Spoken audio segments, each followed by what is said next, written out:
বন্ধুরা চল দুজন করাবো এদিকে চল আরে উমরাতে আসি ওমরা যাও না আমরা ভিডিও করি একটুখানি 10 মিনিট বন্ধুরা আজকে আমরা আসছি হলদিবাড়ির জাতীয় সংহতি মেলা অথবা বা অর্থাৎ চৌরঙ্গি বগুড়িবাড়ির শ্মশান মেলায়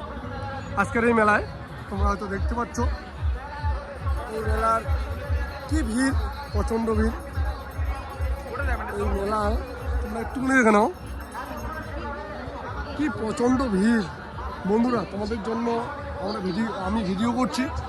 বা লাইভ করছি এই ভিডিওটি তোমরা লাইক করো বা আমার এই ইউটিউব চ্যানেলটিতে তোমরা যদি ফার্স্ট টাইম বা নতুন হয়ে থাকো প্লিজ প্লিজ প্লিজ সাবস্ক্রাইব করে দিয়ে পাশে থাকা বেল আইকনটি ক্লিক করে নোটিফিকেশন